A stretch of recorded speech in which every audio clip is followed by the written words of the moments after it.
What happened to sociology? And who cares?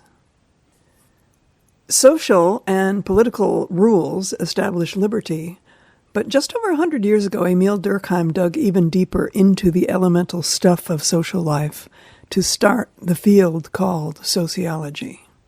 He saw a group's rules as that which allow a group to exist. A group is its rules.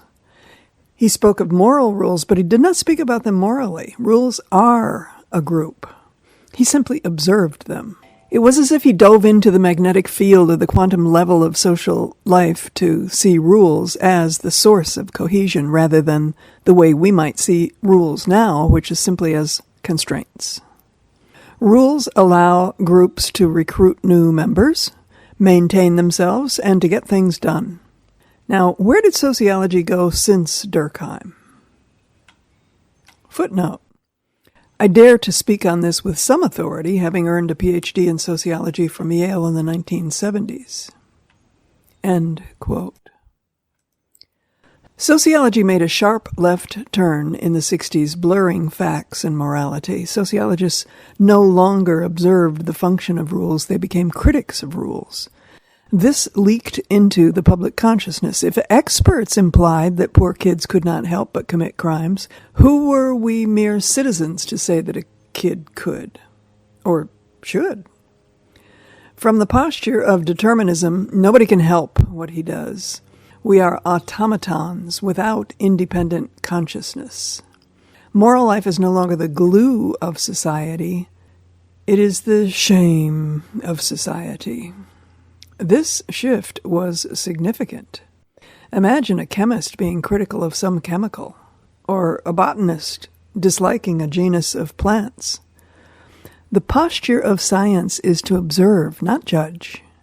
But the more sociologists looked, the more sociologists judged. Hip sociologists dove into subcultures. Subcultures fall outside the host culture and have their own rules and rituals and argot. Plus, they're conveniently small, enabling the sociologist to look at them closely, and in the process, they could drop the big words used to characterize whole societies, words such as conflict or functioning. The sociologist suffering from the castigation by others that sociology was not a real science could feel more like a zoologist looking at a bug if he took on a particular street corner society to bring back the findings to those who had been ignoring the street corner. Literature, too, shifted its gaze from the big to the small. Classical, more than modern literature, depicted characters against their society. The reader sees characters not only in the intimacy of their boudoirs, but pinned on a larger social structure. And as we move into the 20th century, we see characters against the cracking open of larger class structures. And as we move more deeply into the 20th century, the focus gets closer and closer, moving from a big focus to a small focus. Looking at these small groups, it became clear that individuals are socialized differently. Similarly, the first global explorers 600 years earlier taught us that remote cultures are very different from our own. The sociologists had little access to groups of high officials or corporate boards, so they gravitated to the edges of society to take their looks. Countless anecdotal reports emerged, and people got tenure. These explorations took a toll on universal values and rules. Different groups are different. We could see how the word united in United States did not necessarily unite. Different families raised kids more or less able to abide by rules and take advantage of opportunities. This threatened the idea of choice. Does an individual choose to choose? In the OOs, 2000 to 2009, the word sustainability became popular as if the designation of longevity would bring objectivity. Some kids raised in poverty cannot sustain. Indeed, it became popular, tragically, to point out that many gang members end up either in prison or dead.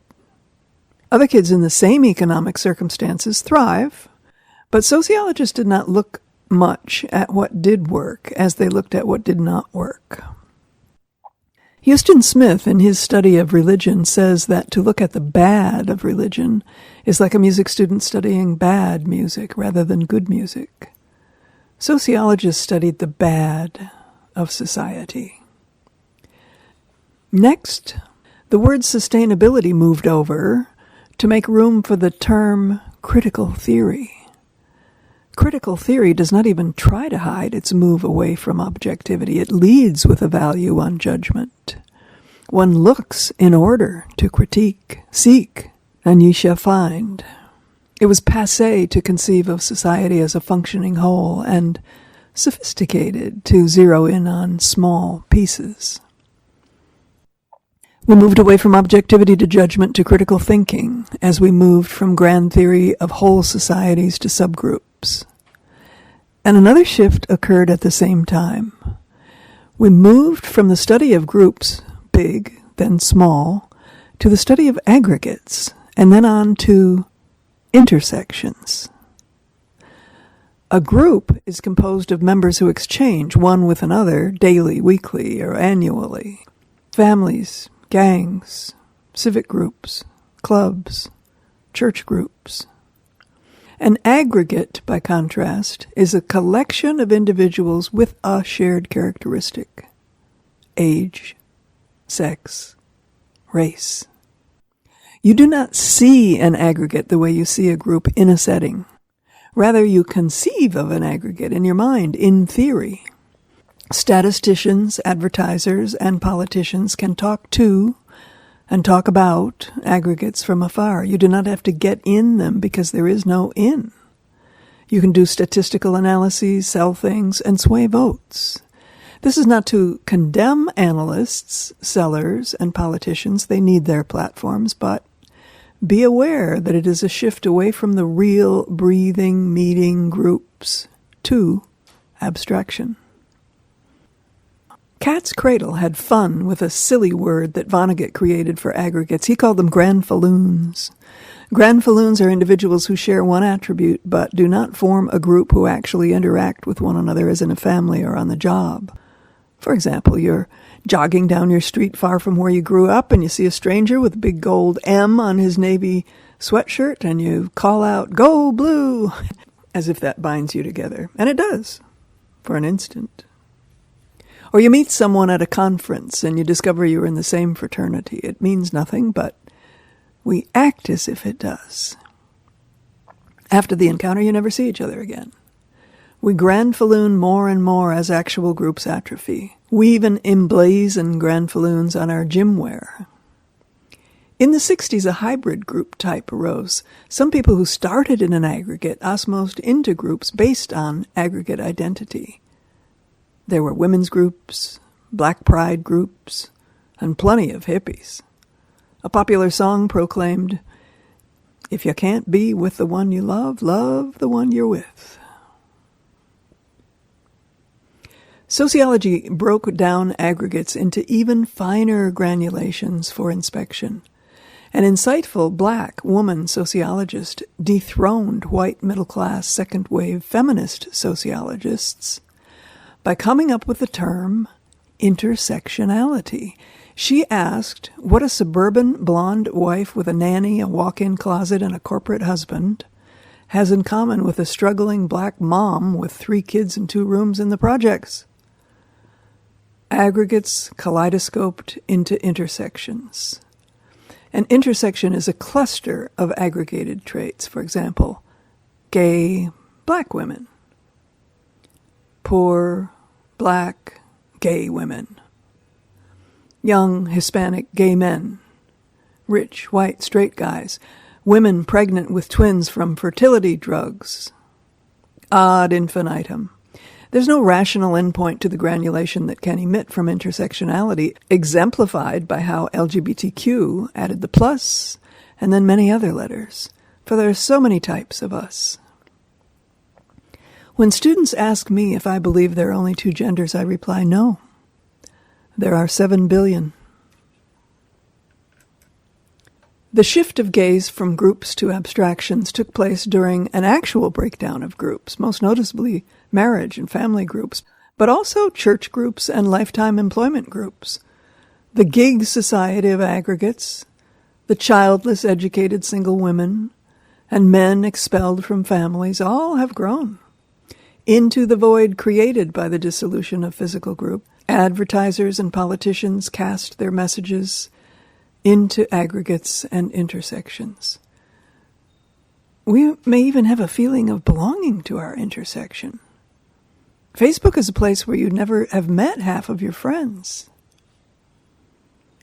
In Power and Force, David Hawkins defines power as the ability freely to create and love almost as if out of nothing, whereas force is a push-pull, entropic effort between one in a superior position and another over whom or against whom he acts.